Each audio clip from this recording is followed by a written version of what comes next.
Hello iyi ni part 2 y'ukuntu wakura amafaranga kuri Honeygen. Ibaze yuko ubu ngubu ndimo gukorera amafaranga niryamiye nta kintu kimwe nakoze, ari megabyte zanjye gusa n'umwanya wanjye gusa nashoye. Kandi nawe ukaba wenda wicaye gusa ukaba ukoresha megabyte wirirwa kureba amavideo adafite ikintu akumariye kugira ngo ushimishe amaso gusa, ariko ukaba utaramenye ibanga y'ukuntu wakorera amafaranga kuri Honeygen. Ubwo buriya ukumva izo megabyte waba utazipfusha ubusa? Nyamuneka nyaruka maze ubundi uze nkwereke uburyo tugiye gukora amafaranga kuri hano kuri application yitwa Honeygen. Ntabwo ari ibintu bikomeye cyangwa se aba ari ibintu bikaze, ahubwo wowe icyo usabwa gusa shora umwanya ubundi ubashe gukora amafaranga menshi atandukanye hano kuri Honeygen. Mu gihe iyi Honeygen yawe itanditse ngo connected cyangwa se sharing, icyo gihe urukumva uzaba uri gukorera ubusa, ntago bazigera baguhereza amafaranga hano kuri Honeygen. Ureko njyewe bari kumbwira ngo mfite network nkeya, ariko muri network noneho cyane cyane iyo ufite wifi hano kuri Honeygen ubasha gukorera amafaranga noneho menshi atandukanye. Njyewe hano ndi gukoresha megabyte, muri kujya mubona amanetwork arimo kugenda gakeya, maze ubundi ukabona amafaranga yanjye nyine aba yabaye makeya tu. Aka ni agaseke bajya baguhereza mu gihe aya masaha arangiye, aya ngaya n'iyi minota. Aka gaseke batagapfundura, bamara kugapfundura ahangaha hano hasi, ahangaha hari akajambo bataguhereza kanditseho ngo open, ugahita ufungura kano gaseke na amafaranga yawe akaba yakwiyongera.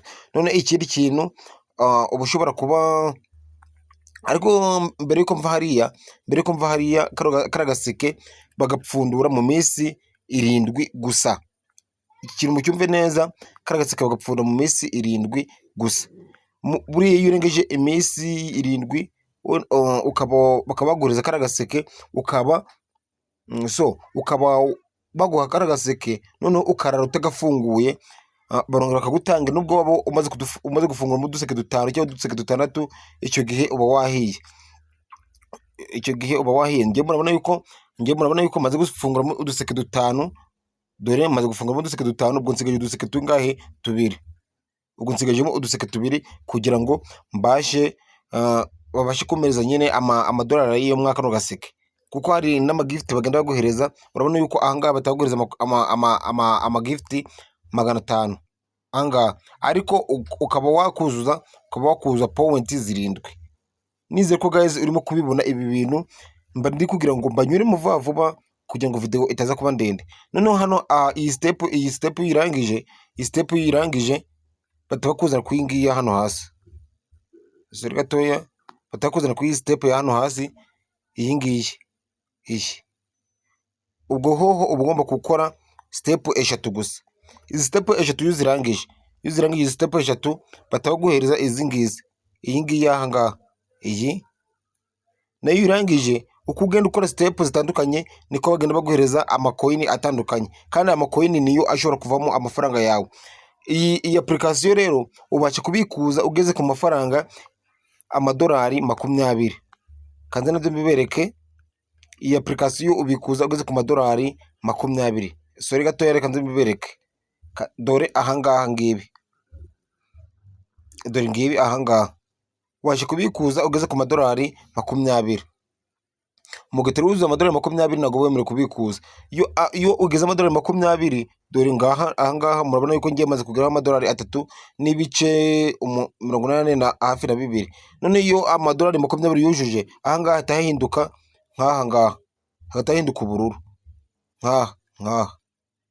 Noneho ntabwo aka kantu k'umuhondo ntabwo kaba kagihari. Akantu k'umuhondo yo kuzuye kakava ahangaha kakaza kakagera ahangaha, hano hakuzura. Amafaranga yawe uyabikuriza kuri PayPal. Iki kintu mucyumve neza, niba udafite PayPal uhita unyandikira hano hasi, mbereke uburyo naho ushobora mpita bakorera video y'ukuntu wafungura PayPal uri mu gihugu cy'u Rwanda.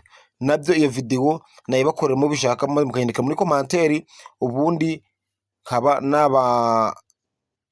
nabakorera video y'ukuntu wafungura PayPal mu buryo bukoroheye. Niba ari ikibazo ushaka kumbaza ni kuri 0780 20 11 8 46. Ndayisubiramo, ni 0780, inkwakuzi buno zanditse kare, ni 0780 20 11 8 4 6. Nyandikira ubundi numara kunyandikira.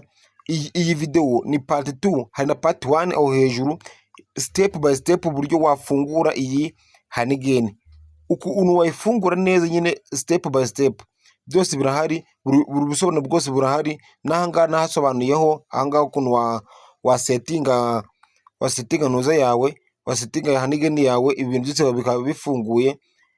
Ibingibi byose bikaba bifunguye. Iyo video nayo irahari nayo narayikoze.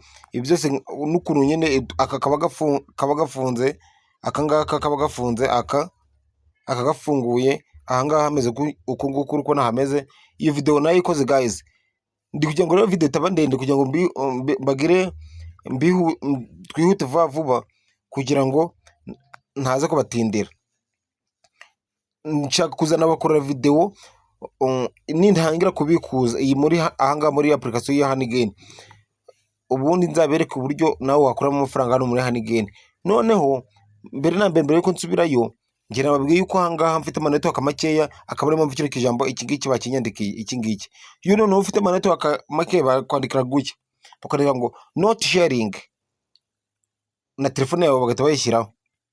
Ndize ko muri kubibona, dore ahangaha not sharing Tecno, bagahita bayandikaho nyine.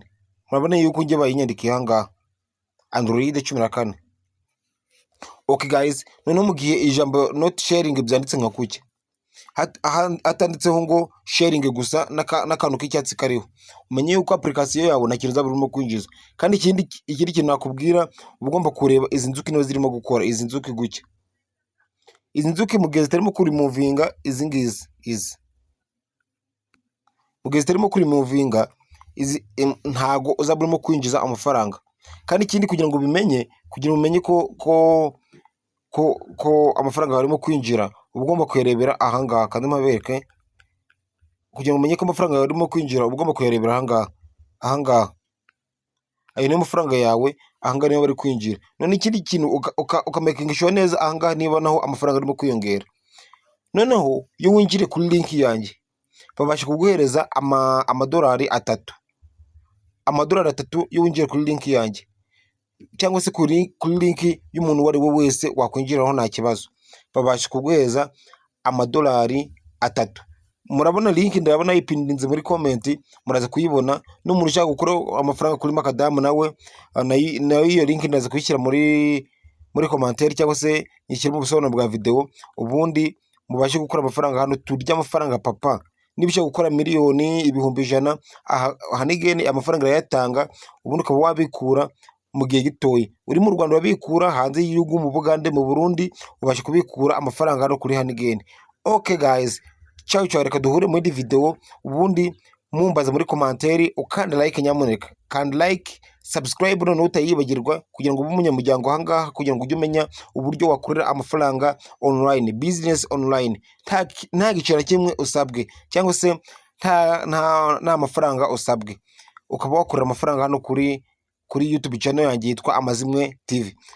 Gerageza rero kandi subscribe, like, comment kugira ngo umenye ko iyi video wayikunze. Ubundi kimara gukanda like, ukande share, wenda uyisharinga, kugira ngo iyi video itakugirira umumaro wenyine, ahubwo ibashe kugirira umumaro abantu benshi batandukanye, kuko ibi ni ibintu bigufitiye inyungu kandi bikagira n'inyungu bagenzi bawe. Isharinga we n'abantu 5, maze ubundi tubashe kuzamura social media zacu, cyangwa se tubashe kuzamura account zacu mu buryo butworoheye. Ciao, ndabakunda, mukomeze kugubwa neza.